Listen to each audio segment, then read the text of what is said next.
السلام علیکم دوستوں، کیا حال ہے؟ آپ امید ہے آپ خیریت سے ہوں گے۔ آج ایک سٹوری کے ساتھ حاضر ہوں۔ اس سٹوری کے رائٹر شفقت سلطان ہے۔ سٹوری کافی زیادہ انٹرسٹنگ ہے۔ ایک دن علی، فراز، نادیہ اور سارہ نے ایک خوفناک قصہ سنا تھا جو گاؤں کے لوگوں نے بتایا تھا۔ وہ بتاتے تھے کہ گاؤں کے قریب ایک جگہ ہے جو کالے درختوں کے نام سے مشہور تھی، جہاں رات کے وقت عجیب و غریب آوازیں سنائی دیتی تھی۔ یہ جگہ اتنی خطرناک تھی کہ جو بھی وہاں گیا وہ کبھی واپس نہیں آیا۔ ان تینوں نے یہ فیصلہ کیا کہ یہ اس خطرناک درختوں کے راز کو جاننے کی کوشش کریں گے۔ یہ چاروں دوست کالے درختوں کی طرف روانہ ہو گئے۔ درختوں کے قریب پہنچنے پر انہیں ایک عجیب سی سردی محسوس ہوئی اور درخت کے نیچے ایک خون کی لکیر نظر آئی۔ جیسے ہی یہ لوگ درخت کے نیچے پہنچے، اچانک ہوا کا ایک جھونکا آیا اور درخت کی ٹہنیاں ہلنے لگیں۔ نادیہ نے درخت کی جڑوں کے نیچے کچھ دیکھا اور وہ خوف کے مارے کچھ نہ بول سکی۔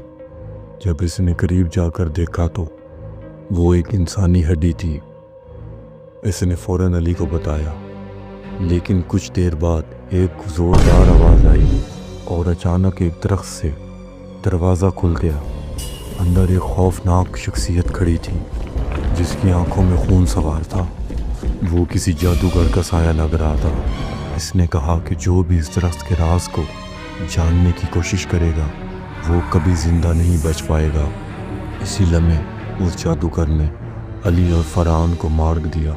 نادیہ اور سارہ جیسے تیسے اس درخت سے بھاگ کر گاؤں واپس پہنچے، لیکن ان کا خوف کبھی ختم نہ ہوا، کیونکہ انہیں یقین تھا کہ کالے درخت ابھی بھی ان کا پیچھا کر رہے ہیں۔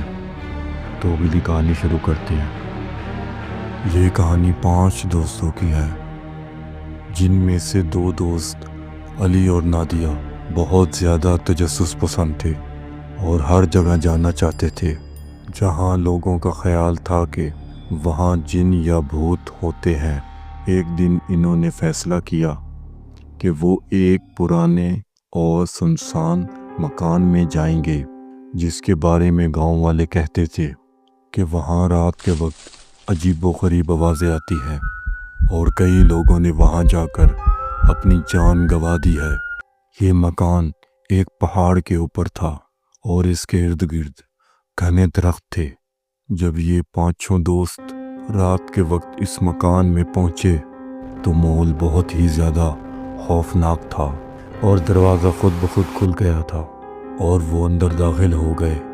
مکان کے اندر قدم رکھتے ہی ان کے سامنے ایک بوڑھا انسان آیا جس کی آنکھیں خون سے بھری ہوئی تھی اور جسم پر بھی خون کے دھبے تھے، اور اس انسان نے ان سے یہ کہا کہ یہ مکان تمہیں یہاں تک لے آیا ہے اور اب تم یہاں سے کبھی واپس نہیں جا سکو گے۔ یہ باتیں سن کر سب کی دھڑکنیں تیز ہو گئیں۔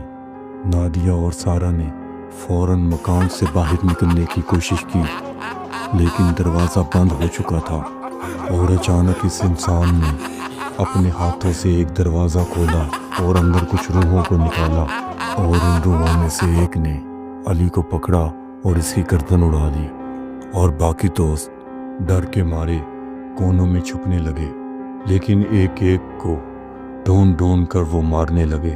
ایک کے بعد ایک فراز اور نادیہ بھی مارے گئے۔ آخرکار ان کا ایک دوست جان بچانے میں کامیاب ہو گیا، لیکن وہ ہمیشہ اس خوف میں رہا کہ ان کے دوست مارے گئے اور وہ روحیں کہاں سے آئیں اور کہاں چھپ کر بیٹھی تھیں۔